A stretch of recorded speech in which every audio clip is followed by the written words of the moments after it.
you know, anybody that hunts, you know, the coastal for duck hunting, it's a very dangerous endeavor. You know, I've had Mm. bow hunting. I've had some sketchy moments where you're like, so this is it. This is where it ends.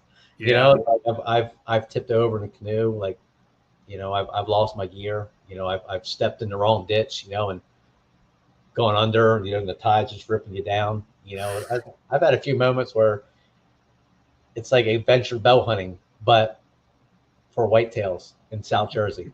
It's yeah, I don't. So is the change in water just the most dangerous thing out there? Can it be abrupt or just deep or No, it could be just fast powerful? moving. You know, Yeah, like really powerful. fast. You know, and if you got, you know, when you're young, you don't think I don't need a life jacket. I know how to swim. You know, it's like, or you try to like I've tipped a canoe over. Like even I grew up in the water, hunting out of a canoe, fishing out of a canoe, and like my dad would always say, tip it over and get used to being, you know. So we tipped the canoe over on purpose and go through the motion of you being safe. But a fishing pole is one thing, $30 fishing pole. You got $1,000 bow, tree stand. You start grabbing gear that's not important.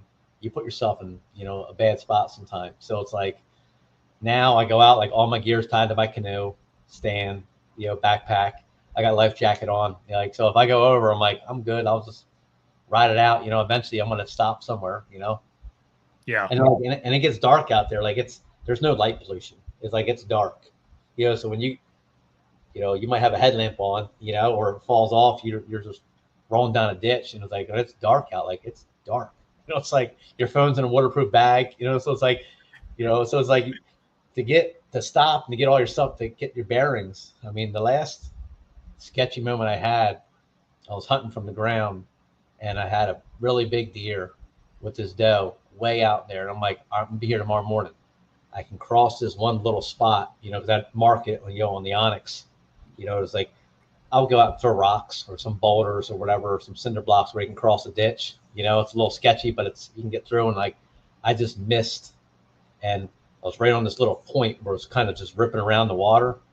I just, I just got took swept away, went under, slid down, you know, dropped the bow, you know, like all that stuff, you know. And it's like, I mean, I had a life jacket on and all that stuff, but I mean, I remember just going down. Like I finally stopped too, and like my bow was attached to me like on a rope, but I got up, you know, like I lost my headlamp, lost my compass, you know. So it's like my phone's like in a thing. I'm like, I'm just holding on to this piece of grass, going, I don't even know where I'm at because I don't know how far I drifted, you know. But it's like Yeah.